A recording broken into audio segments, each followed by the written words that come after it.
সরকারকে যদি একটি সরকারকে যদি জনগণের মতো করে চলতে হয়, জনগণের দুঃখ দুর্দশা, জনগণের সমস্যার বিষয়গুলো যদি দেখভাল করতে হয়, তাহলে ওই সরকারকে অবশ্যই জনগণ দ্বারা নির্বাচিত সরকার হতে হবে।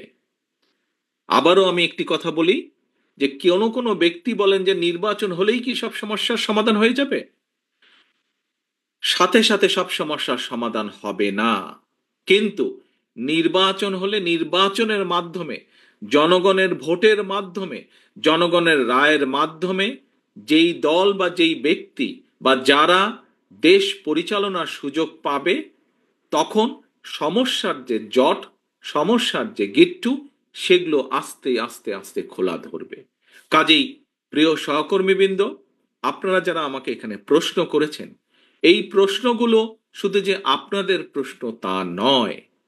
আমি যে কোনোভাবেই দৃঢ়ভাবে বিশ্বাস করি, এই প্রশ্নগুলো শুধু আপনার না, এই প্রশ্নগুলো আপনার আশেপাশে, আপনার বন্ধু বান্ধব, আত্মীয় স্বজন, পরিচিত বহু মানুষের কিন্তু এই প্রশ্ন, এবং এই প্রশ্নের সমাধান একটি। আজকে আমরা একটি জিনিস খেয়াল করছি, যে সংস্কার সংস্কার সংস্কার সংস্কারের প্রস্তাব বিএনপি দেশের কাছে, দেশের মানুষের কাছে সবচাইতে আগে উপস্থাপন করেছে।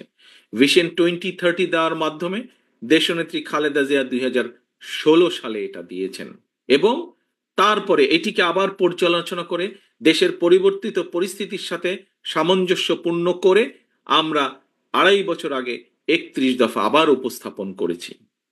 প্রিয় সহকর্মীবৃন্দ, প্রিয় উপস্থিতিবৃন্দ, এই যে যারা সংস্কার বলছেন, তাদের কাছে আমরা বলতে চাই যে হ্যাঁ, সংস্কারের পক্ষে সবচাইতে আগে বিএনপি দাঁড়িয়ে আছে সংস্কার করার জন্য। কাজে আসুন, সংস্কারের প্রস্তাবগুলোকে যদি বাস্তবায়ন করতে হয়, সংস্কারের প্রস্তাবগুলো যদি বাস্তবায়ন করতে হয়, তাহলেও সবচাইতে আগে নির্বাচনই প্রয়োজন।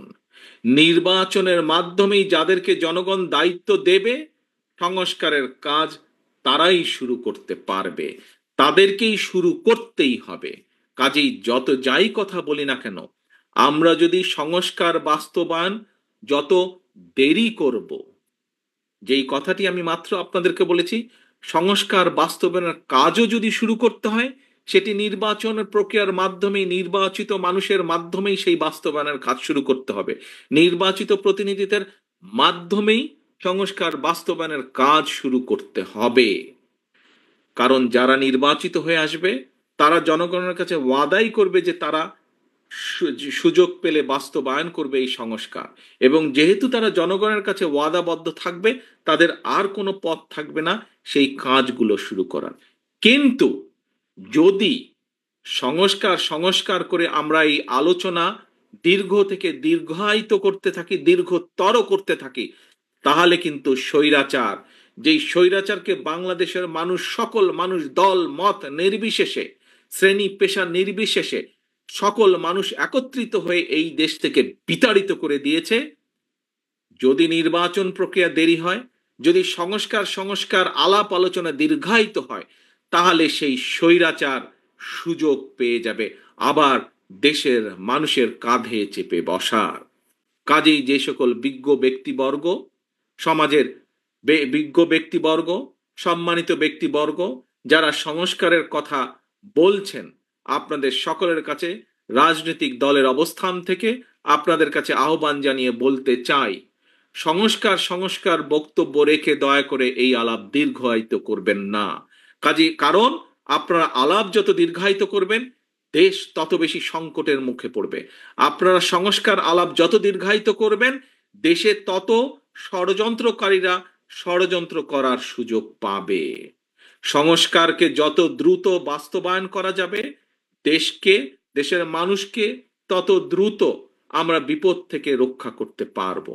কাজে আসুন, এই সংস্কারকে বাস্তবায়ন করতে হলে উপায় একটাই, যেই সংস্কার প্রস্তাব বিএনপি দিয়েছে, যেই সংস্কার প্রস্তাব অন্তর্বর্তীকালীন সরকারের কমিশনগুলো তৈরি করে দিয়েছে, যেটাই হোক না কেন, এই সংস্কারকে যদি বাস্তবায়ন করতে হয়, নির্বাচন ছাড়া আর কোনো রাস্তা নাই।